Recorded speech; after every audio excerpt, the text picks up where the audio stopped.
Good evening बच्चों, winners academy Prayagraj में आप सभी का स्वागत है।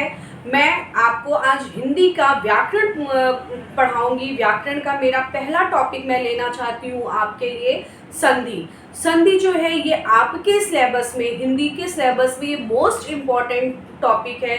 इससे आपका 3 नंबर का क्वेश्चन आना एकदम कंफर्म होता है।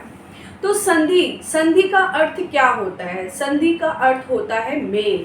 जब एक वर्ण का दूसरे वर्ण के साथ एक मेल होता है और उसके बाद जो परिवर्तन होता है उसे हम कहते हैं संधि। तो संधि का शाब्दिक अर्थ होता है मेल अथवा जोड़ना। तो संधि का अर्थ मैंने बताया कि मेल अथवा जोड़ना। तो जब दो वर्ण आपस में मिलकर, परस्पर मिलकर एक नया विकार उत्पन्न करते, एक नया परिवर्तन उत्पन्न करते हैं, उसे हम कहते हैं संधि। तो आपके मन में कंफ्यूजन आती होगी, वर्ण क्या होता है? तो सबसे पहले मैं आपको ये क्लियर कर देना चाहती हूँ कि वर्ण क्या है। वर्ण है भाषा की वह छोटी से छोटी इकाई जिसके टुकड़े नहीं किए जा सकते, उसे हम वर्ण कहते हैं। तो वर्ण 2 होते हैं, एक स्वर होते हैं और दूसरा व्यंजन होते हैं। वर्ण कैसे होते हैं? स्वर होते हैं और व्यंजन होते हैं। वर्ण आपके क्या है? स्वर और व्यंजन। वर्ण क्या है? भाषा की वह छोटी से छोटी इकाई जिसके हम टुकड़े नहीं कर सकते, उसे हम वर्ण कहते हैं। वर्ण 2 प्रकार के होते हैं, स्वर और व्यंजन। तो संधि हमारी जो है वो पूरी की पूरी इसी पर आधारित है।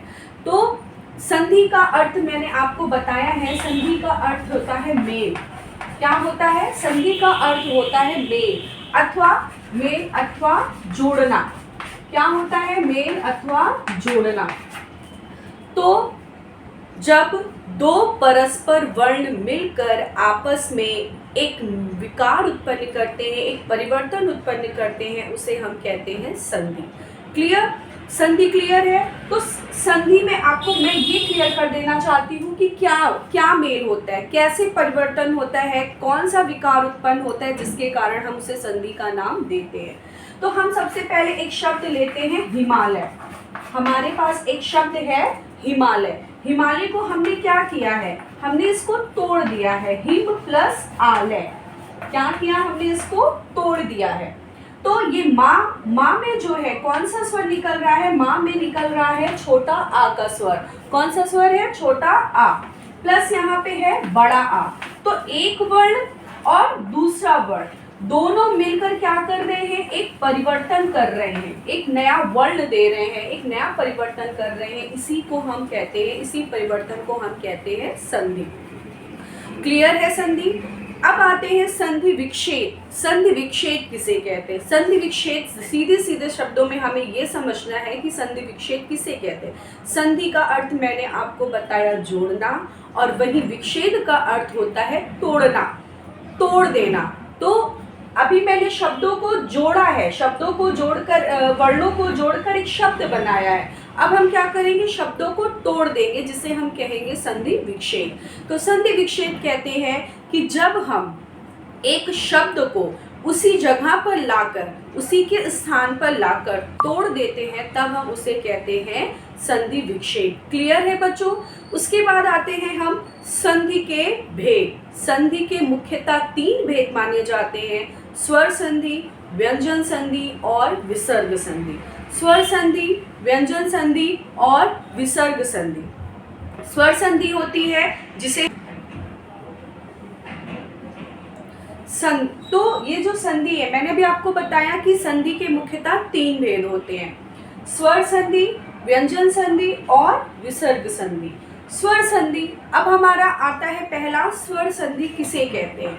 तो जैसा आप समझ रहे हैं, स्वर समझ रहे हैं, तो स्वर में मतलब क्या? हमारे हिंदी वर्णमाला में कितने स्वर माने गए हैं? 11 स्वर माने गए हैं। कौन होते हैं स्वर? छोटा, बड़ा, छोटी, बड़ी, छोटा ऊ, बड़ा ऊ, री, ए ओ, और ये क्या है? हमारे स्वर है। तो संधि हमारी क्या कह रही है? स्वर संधि, जब स्वर का मेल स्वर से होने पर, जब स्वर का मेल दूसरे स्वर से होता है और होने के बाद जो विकार उत्पन्न होता है, उसे हम कहते हैं स्वर संधि। फिर से मैं क्लियर करना चाहूंगी स्वर संधि कि जब एक स्वर का मेल किसी दूसरे स्वर के साथ होता है उसके बाद जो परिवर्तन होता है उसे हम कहते हैं स्वर संधि।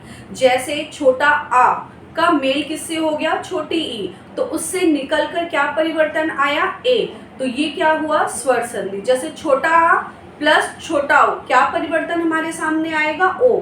अभी मैं आपको ये एक्सप्लेन करके अच्छे से बोर्ड पे समझाऊंगी। अभी आप ऐसे ही समझिए कि जब एक स्वर का दूसरे स्वर से मेल होता है और उसके बाद जो परिवर्तन होता है वो कहलाता है स्वर संधि। दूसरा हमारा आता है व्यंजन संधि। व्यंजन क्या है, क ख ग घ अंगा च छ ज झ इया, ये सारे क्या हैं, हमारे व्यंजन होते हैं। तो व्यंजन संधि कह रही है कि जब व्यंजन का मेल किसी स्वर अथवा व्यंजन के साथ होकर एक विकार उत्पन्न करता है तब हम उसे कहते हैं व्यंजन संधि। व्यंजन संधि क्या कही, क्लियर है कि जब व्यंजन का मेल किसी स्वर अथवा व्यंजन से हो तो हम उसे कहते हैं व्यंजन संधि। जैसे हमारे पास आता है कि क प्लस अ बराबर क्या हो गया, क में अ लग गया तो क्या बन गया, का। ठीक है, तो ये हमारा है व्यंजन संधि। विसर्ग संधि होती है कि जब विसर्ग का मेल स्वर अथवा व्यंजन के साथ होता है उसमें वहां पर होता है विसर्ग संधि। विसर्ग मतलब क्या होता है, विसर्ग मतलब जो दो बिंदी लगी होती है उसे हम कहते हैं विसर्ग। क्या कहते हैं उसे, हम विसर्ग कहते हैं। तो स्वर संधि को जैसे मैं आपको एक्सप्लेन करना चाहूंगी, स्वर संधि जब स्वर का मेल स्वर के साथ होता है तो जो परिवर्तन आता है उसे हम स्वर संधि कहते हैं। जैसे है हमारे पास रमेश, रमेश शब्द है, रमेश को जब हमने संधि विच्छेद कर दिया तो क्या हो गया, ये रमा प्लस ईश। तो रमा माँ जो है वो अंत में क्या आ रहा है, माँ के बड़ा आ रहा है, बड़ा आ प्लस बड़ी ई इक्वल टू क्या हो गया, ए। यानी क्या हुआ कि इनमें देखिए स्वर, ये स्वर और ये स्वर, दो स्वर है, आ और ई हमारे दोनों स्वर है। इन दोनों स्वर से हमारा एक स्वर का परिवर्तन हुआ जिसे जो मिला हमें ए। तो ये क्या बन गया हमारा यहाँ पे रमेश। तो स्वर संधि क्लियर है, जब एक स्वर का किसी दूसरे स्वर के साथ मेल होकर जो परिवर्तन होता है उसे हम कहते हैं स्वर संधि। व्यंजन संधि, व्यंजन संधि मैंने बताई थी कि जब एक व्यंजन का किसी दूसरे व्यंजन अथवा स्वर के साथ जब मेल होता है और मेल के बाद जो परिवर्तन होता है वो कहलाता है हमारा व्यंजन संधि। व्यंजन संधि में जैसे हमारे पास शब्द है हरीश सेते, हरीश सेते शब्द है तो हमने इसको तोड़ दिया, इसका विच्छेद कर दिया, इसका विच्छेद आया है हरीश प्लस शेते। तो हरीश का सा अंतिम वर्ण क्या है इसका, सा, जो कि सा क्या है, व्यंजन है कि नहीं, क ख ग घ अंगा च छ ज झ इया ट ठ ड ढ ड़ त थ द ध न प फ ब भ म य र ल व श। तो आया हमारा सा व्यंजन में, उसके बाद फिर श है। तो क्या कह रहा है व्यंजन संधि, जब व्यंजन के बाद उसका मेल व्यंजन से हो, यदि यही व्यंजन के बाद यदि इस व्यंजन का मेल स्वर से होगा तो वहां पर क्या कहलाएगा, व्यंजन संधि। विसर्ग संधि, विसर्ग संधि हमारी कह रही है कि जब विसर्ग का मेल, विसर्ग का चिन्ह क्या होता है, विसर्ग का चिन्ह ये होता है कि नहीं, विसर्ग ये होता है। तो जब विसर्ग का मेल किसी स्वर से हो या किसी व्यंजन से हो तो वो क्या कहलाता है, वो कहलाता है विसर्ग संधि। ये इतना क्लियर है आपको। फिर अब हमारा नेक्स्ट टॉपिक हम उठाते हैं स्वर संधि के भेद। स्वर संधि के कितने भेद होते हैं, स्वर संधि के मुख्यतः 5 भेद माने जाते हैं, दीर्घ संधि, गुण संधि, वृत्त संधि, यण संधि और अयादि संधि। तो जैसे मैंने बताया आपको स्वर का स्वर से मेल होगा तो वहाँ स्वर संधि होगी। तो जो ये सारे हैं भेद उसमें क्या हो रहा है, उसमें स्वर का भी मेल स्वर से होकर एक परिवर्तन हो रहा है, लेकिन ये परिवर्तन हर संधि में अलग अलग प्रकार के हो रहे हैं। जैसे दीर्घ संधि, दीर्घ संधि कह रही है, दीर्घ मतलब क्या होता है, दीर्घ मतलब होता है बड़ा, हर्ष मतलब छोटा होता है और दीर्घ मतलब क्या होता है, बड़ा।